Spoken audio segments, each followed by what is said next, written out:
Del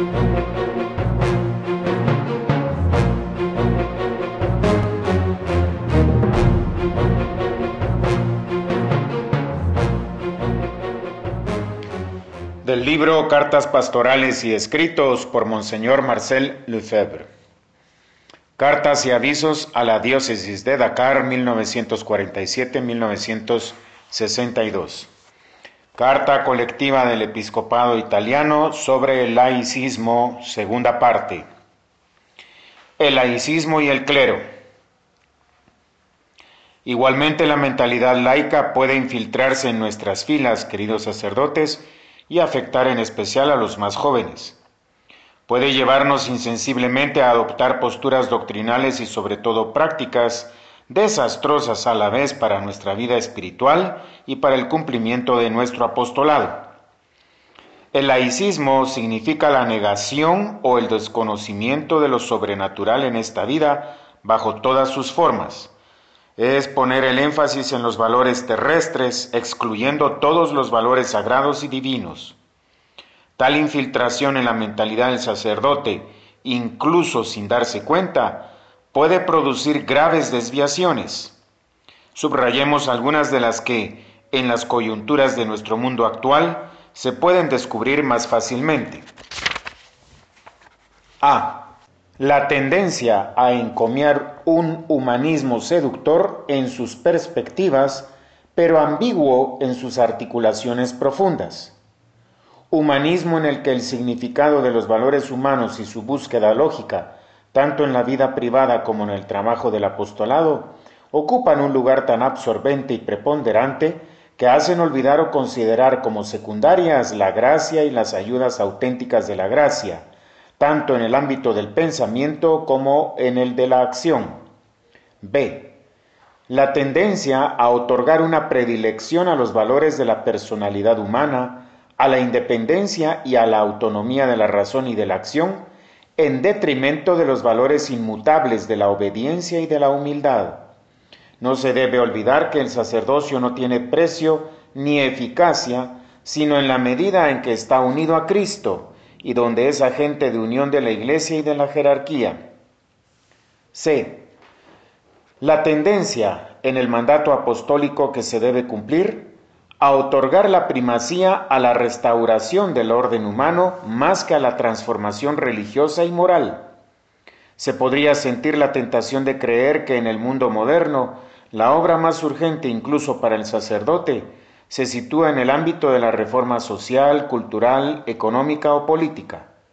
Así se acabaría olvidando que las reformas exteriores de estructura conciernen a los seglares y que, además, tales reformas corren el riesgo de acabar finalmente en un lamentable fracaso si antes no se reforma interiormente a las conciencias, deber que incumbe esencialmente al sacerdote. D. La tendencia a reducir las distancias entre uno mismo y el mundo. No se trata del esfuerzo bien ordenado que nos mueve a comprender y a adentrarnos en los diferentes terrenos y a llevar a todos el beneficio de la palabra y de la presencia sacerdotal, sino de pretender, por una necesidad malsana, parecernos a todo el mundo, con el peligro de desvalorizar el mensaje del que somos portadores, con el mismo peligro de suprimir la separación marcada claramente por el hábito sacerdotal y, en pocas palabras, con el peligro de predicar un irenismo que corresponde a la filosofía práctica de una vida tranquila. Eso es olvidar la advertencia solemne del apóstol. No os conforméis a este siglo. Romanos 12:2. La tendencia a despreciar los ajustes continuos y necesarios, ya sea sobre la cultura y el apostolado, ya sobre las ideas y el uso de métodos y medios. Se siente la frívola necesidad de estar a la moda, con la obsesión vanidosa de lo moderno y de soluciones temerarias y arriesgadas, adoptando ante los hombres e ideas del momento actitudes de polemista amargo, denigrando sistemáticamente y sin matices, con una suficiencia insoportable. F. La tendencia a apropiarse en la conducta personal y en el modo de juzgar los modales del siglo, a adoptar ante la gente del mundo posturas desenvueltas, llenas de amargura y estudiadas con antelación, que rozan a veces el chantaje y que permitirían creer en una antipatía al hábito eclesiástico, a las funciones propiamente sacerdotales y al deseo de evadirse del ambiente de soledad, de recogimiento y de reserva que corresponde a la vida del sacerdote. G.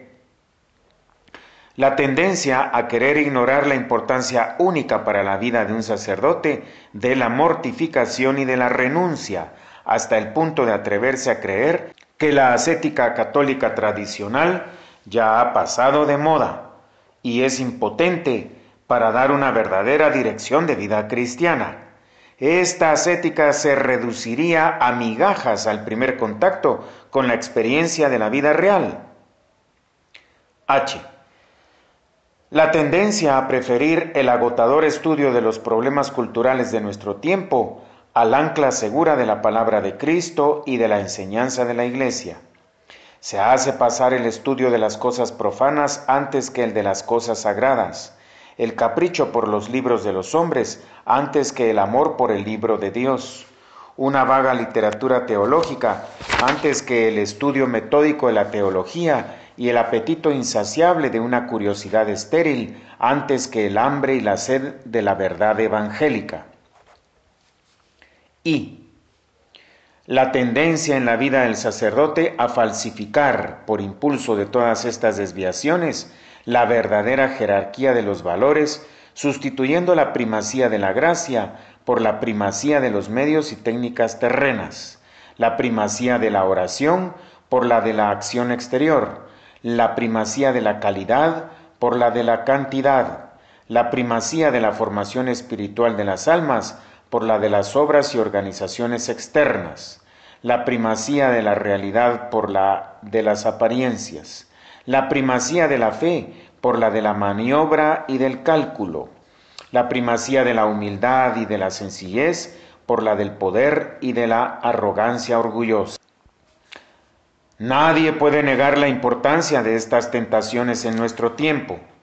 Quizás algunos no perciben los lazos tan estrechos que unen estas tentaciones a la mentalidad laicista de hoy, pero sin embargo son evidentes para el que examina a fondo la situación. Ceder a estas tentaciones significaría para nuestro sacerdocio perder lo esencial, renunciar a nuestro verdadero rostro sobrenatural y condenarnos a la esterilidad y a la muerte. Directivas prácticas para la acción sacerdotal. Queridos sacerdotes, hemos tratado de establecer un diagnóstico de esta herejía moderna que se llama laicismo. Hemos intentado recoger algunas líneas de fondo de su estructura interna y de las posibles infiltraciones en la vida del catolicismo y del sacerdocio. Ahora deseamos dar algunas directivas de orden práctico para que nuestra acción sacerdotal aparezca luminosa y adaptada en el contacto con el mundo exterior, en nuestras relaciones con el laicado católico y en las obligaciones de nuestra vida personal, recordando las palabras del sumo pontífice reinante. Hoy los cristianos fervorosos esperan mucho del sacerdote, en un mundo en el que reinan como dueños el poder del dinero, la seducción de los sentidos y el prestigio de la técnica. Quieren ver en el sacerdote un testigo del Dios invisible y un hombre de fe, olvidado de sí mismo y lleno de caridad. Juan 23, Sacerdoti nostri primordia. Relaciones con el mundo exterior. Ante todo, procuremos hacernos una idea clara y concreta del fenómeno laicista. Es la primera condición para realizar una obra pastoral inteligente y fecunda. Desafortunadamente, algunos se contentan con un conocimiento superficial y sucinto del fenómeno, desde el punto de vista de una simple polémica ocasional y secundaria.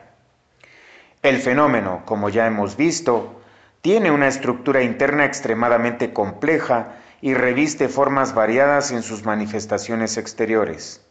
Por esto tenemos la obligación de adquirir un conocimiento positivo de él y de hacernos un juicio correcto. Conocer significa captar los lazos profundos, filosóficos, históricos, psicológicos y ambientales del fenómeno para ver claramente las relaciones que lo asocian a las diferentes herejías de ayer y de hoy. Conocer es dirigir una mirada lúcida y profunda a las razones que hacen que tantas almas adopten la mentalidad laica. Estas causas son muy diversas y varían, por así decirlo, de un alma a otra. Ligereza de espíritu, ignorancia religiosa, pasión política, actitud debida a ciertos hechos secundarios y frecuentemente banales, cadenas de prejuicios transmitidos por el ambiente, preferencias, etc. Conocer es penetrar con mente lúcida todo el complejo de ideas y de tendencias que el laicismo desarrolla en los diversos sectores de la vida: cultura, familia, escuela, Estado, asistencia, hábitos y costumbres públicas, etc. Para ello recomendamos a los profesores de seminario, a los que escriben en las revistas y los periódicos católicos, a los organizadores de congresos de estudio y de otras iniciativas de este tipo, que procuren presentar a los sacerdotes y a los seglares directivas seguras, serenas y a la moda en esta materia. A. Adoptemos una actitud franca, firme y prudente respecto a estos errores. Las posturas equívocas no conducen a nada. Por el contrario, no hacen más que aumentar el desconcierto en el seno de la comunidad cristiana. No se puede hacer ningún compromiso en el seno de los principios. En un tiempo en que todos los enemigos de la Iglesia saben claramente lo que quieren y tratan de conseguir su objetivo sin desmayo ni duda, no puede penetrar en nuestras filas ningún espíritu de irenismo complaciente. Jamás debemos descuidar nuestra vigilancia. Ya hemos hablado al principio de diversos sectores de la vida nacional a los que el laicismo dirige actualmente sus principales ataques. Quisiéramos llamar otra vez la atención sobre los problemas de la familia, de la escuela y de la moralidad pública, prensa, espectáculos, etc., a cuyo alrededor tiene lugar hoy una lucha más violenta. B. Acerquémonos con un espíritu de caridad a los hombres que caen en el error para instruirlos. No basta vigilar y oponer una defensiva. Todos los sacerdotes deben sentir en su alma la necesidad apremiante de suscitar todas las ocasiones que puedan para contactar con estos hombres extraviados y esclarecer sus almas. No podemos resignarnos a verlos separados de nosotros y en el campo enemigo. También ellos son hijos de Dios y tienen un alma que deben salvar. El apostolado es el amor que nos hace salir al encuentro de los que, estando lejos, sean judíos o griegos, reclaman milagros o buscan la sabiduría. A todos debemos predicar a Cristo crucificado. Aquí el corazón de cada sacerdote debe multiplicarse en iniciativas ilimitadas de la caridad. Tiene que estar atento a la menor grieta en la muralla de desconfianzas y de prejuicios, aprovechar toda buena ocasión para poner a esas almas en contacto con el rostro maternal de la Iglesia. Evitar con cuidado todo lo que pudiera dar pretexto a la hostilidad o desprecio por las cosas santas. Limpiar la piedad cristiana de toda expresión indigna de la fe y del culto. Procurar entrar en las dificultades y las dudas del otro. Reconocer francamente, para acogerlos bien, los valores auténticos y las aspiraciones legítimas que tal vez se disimulan tras la inquietud y las posturas violentas de una polémica exasperada. Formación del laicado cristiano. A los que son laicos en el sentido peyorativo de la palabra, debemos oponer los laicos en sentido cristiano, formados en el interior, plenamente conscientes del lugar que ocupan y de sus responsabilidades en el seno de la Iglesia, colaboradores fervorosos de la jerarquía en las organizaciones de la acción católica y testigos fieles del Evangelio en las diversas realidades de la vida mediante sus ejemplos y palabras. A ellos se les ha confiado como misión propia la edificación de la ciudad terrestre, aceptando compromisos temporales concretos, mientras que el sacerdote sigue teniendo el papel de formarlos, de dirigirlos espiritualmente y de proporcionarles los medios para alcanzar la gracia. A. Ante todo, aseguremos una profunda formación interior a estos laicos. Debemos darles una sólida educación ascética que los lleve al respeto y a la práctica de las virtudes cristianas fundamentales: caridad fraterna, humildad, docilidad, obediencia y abnegación. La experiencia nos enseña que las actitudes erróneas de nuestros laicos son muchas veces la consecuencia de carencias en su formación ascética o también de una mala orientación de orden ascético, donde queda comprendida la responsabilidad de sacerdotes, religiosos y directores espirituales. Debemos comentar, pues, por todos los medios, sobre todo en las filas de militantes de Acción Católica, las iniciativas más adecuadas para este objetivo: ejercicios espirituales, retiros mensuales, reuniones de espiritualidad, etc. Nunca insistiremos bastante sobre la recepción frecuente de los sacramentos, fuente primera de toda verdadera formación interior. B. Formemos en nuestros laicos el sentir con la Iglesia a la luz de las grandes encíclicas Mystici Corporis y Mediator Dei del Sumo Pontífice Pío XII. En esta perspectiva comprenderán, más allá de los aspectos exteriores y jurídicos de la Iglesia, su profundo misterio de mediación irreemplazable entre Dios y las almas, el valor de su misión espiritual en la historia, y así se darán cuenta del error grave en que caería el que creyese trabajar por el reino de Dios, pero se separa de la comunión con la Iglesia y con la jerarquía visible que la gobierna. De este modo, para esos laicos formados, el sentir con la Iglesia significará amor filial y estrecha participación en la vida de la Iglesia, en sus luchas y sufrimientos, en sus persecuciones y conquistas. Significará recepción atenta y amorosa de su enseñanza doctrinal y directivas prácticas, porque verán en la jerarquía y sus decisiones una presencia de amor que vela por el bien de las almas. Significará participación consciente en la vida litúrgica, mediante la cual se estrecharán los lazos espirituales de cada alma con la comunidad de sus hermanos. Significará, finalmente, un fervor de acción por la expansión del reinado de Dios en la tierra, según las posibilidades y responsabilidades de cada uno. C. Procuremos dar, al mismo tiempo que la formación ascética, una cultura religiosa profunda, de modo que nuestros laicos, sobre todo si son miembros de la Acción Católica o encargados de responsabilidades públicas, tengan un conocimiento claro y sistemático de los términos teológicos de los problemas actuales, con una referencia especial a las dificultades de orden teórico y práctico que provienen del laicismo. La claridad en las ideas se requiere particularmente en el tema de la doctrina social de la Iglesia, para evitar así actitudes y posturas que puedan prestarse a equívocos y a incertidumbres. D. En nuestras relaciones con el laicado, procuremos evitar toda forma de autoritarismo exagerado.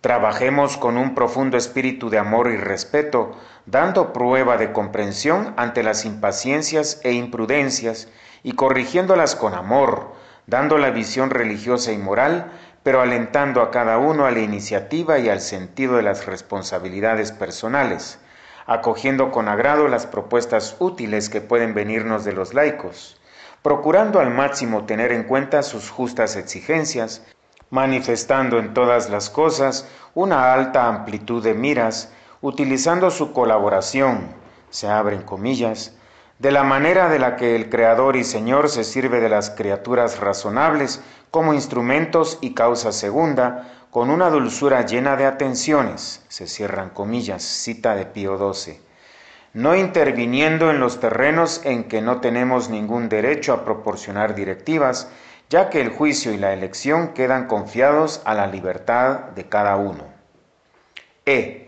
Finalmente, hagamos que nuestros laicos sean conscientes del serio deber que les incumbe de dar plenamente testimonio de la fe que profesan en todas las actividades de su vida.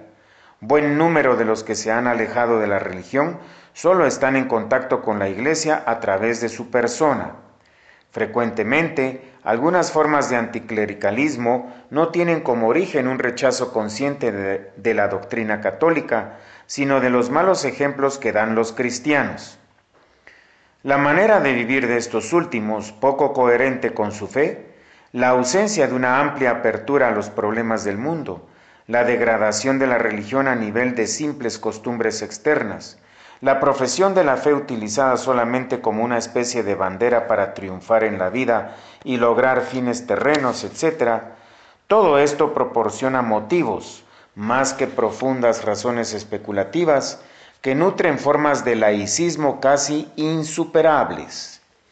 Si no se dan pruebas de vigilancia, los cristianos no son caminos que llevan a Cristo y pueden convertirse en obstáculos que impiden llegar a Él.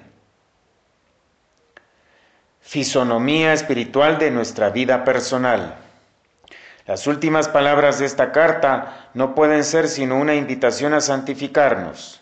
Todo lo que hemos dicho hasta aquí no serviría para nada si no hubiera un elemento esencial en el punto de partida, que es la santidad de la vida sacerdotal. Nosotros venceremos más al laicismo mediante la práctica coherente de nuestra vida que mediante la dialéctica. El laicismo es la negación de lo sobrenatural en la tierra y el rechazo de la presencia de Dios y de Cristo en el mundo. Nuestra vida sacerdotal está destinada precisamente a ser un testimonio visible, concreto y vivo de lo sobrenatural, de Dios y de Cristo en el mundo. Tras el carácter amargo de ciertas críticas y la violencia de algunos ataques, sepamos ver una nostalgia inconsciente de un sacerdocio santo e inmaculado. Quizás más de una vez una amarga desilusión debida al espectáculo de mediocridad y de incoherencia de algunos de nosotros, causa muchas veces el paso ilegítimo y burdo de la comprobación de nuestras debilidades a una acusación general contra la religión y la Iglesia. Aprovechemos, pues, este austero clima espiritual en el que hemos sido llamados a vivir y a trabajar para reconsiderar nuestro sacerdocio, cada uno por su cuenta, y a darle, si es necesario, la dimensión total que Cristo y el mundo exigen de nosotros. En tiempos excepcionales hacen falta hombres y apóstoles excepcionales. Contra las tentaciones fáciles de un naturalismo invasor, apoyemos nuestro sacerdocio en las grandes realidades de la gracia, de la oración, de la unión íntima con Dios, de la mortificación, de la humildad, del recogimiento y del don desinteresado de nosotros mismos a los demás. Que el carácter sobrenatural de nuestros objetivos aparezca intenso e indiscutible, siempre y en todo lugar, lo mismo que el de los medios y métodos que empleamos. Todos tienen que notar que en nuestras obras se respira lo sobrenatural, se sirve a Dios y se prosiguen únicamente los intereses espirituales de las almas, que se excluye toda perspectiva humana y que el estímulo de nuestra acción no es ni el deseo de ventajas terrenas, ni la complacencia en una fácil popularidad, ni la sed de dominación, ni de poder humano. El rostro sagrado de nuestro sacerdocio debe presentarse, sobre todo hoy, en todo su esplendor inmaculado. Incluso cuando nos veamos obligados por estricto deber de nuestro ministerio a interesarnos por el mundo exterior, problemas sociales, políticos, morales, etc., debemos hacerlo como ministros de Dios, no perdiendo nunca la seriedad de nuestro estilo sacerdotal, de modo que todos comprendan que nuestra intervención se inspira únicamente en motivos superiores, los intereses de Dios y de las almas, y no en pasiones e intereses terrenos. En esos casos, tal vez dramáticos para nuestra alma sacerdotal, qué esfuerzo de delicada caridad, qué búsqueda ansiosa de los medios más oportunos, qué serenidad y sabiduría superior y qué profunda inspiración interior deben vibrar tras cada una de nuestras palabras. Nuestra misión es siempre ardua, pero viene a serlo sobre todo en estas circunstancias en que nuestra palabra debe afrontar problemas de la vida temporal, sin perder nada de su carácter sagrado y resolver cuestiones contingentes, al mismo tiempo que sigue siendo la voz de lo eterno. Permanezcamos, pues, como hombres de Dios, dispensadores de los misterios de Cristo, testimonios vivos de la realidad sobrenatural, administradores infatigables de la gracia y almas indisolublemente enraizadas en la oración y el sacrificio. Solo así, nuestras obras exteriores no quedarán construidas sobre la arena, sino cimentadas sobre la roca y penetrarán en lo íntimo de las conciencias, abriendo a este mundo enfermo de hoy el camino del reino de Dios. Queridos sacerdotes, todo lo que hemos escrito tiene un significado muy sencillo que puede resumirse en pocas palabras. Daos cuenta de que actualmente hay en el aire graves peligros de confusión mental que amenazan sobre todo a nuestros mejores fieles, pero también a vosotros. Sed verdaderamente vosotros mismos y no los imitadores imprudentes de los que se encuentran afuera de las puertas del templo. Tenéis un solo Maestro, Jesucristo, y una sola institución que sigue auténticamente a Jesucristo, la Iglesia. Sed conscientes de lo que está mal y no aceptéis compromisos cuando se trate de juzgar el mal. Sed fieles a vuestra vocación hasta el final. Que la gracia, la paz y el consuelo del Espíritu Santo estén con todos vosotros. Observatore Romano, 25 de marzo de 1960.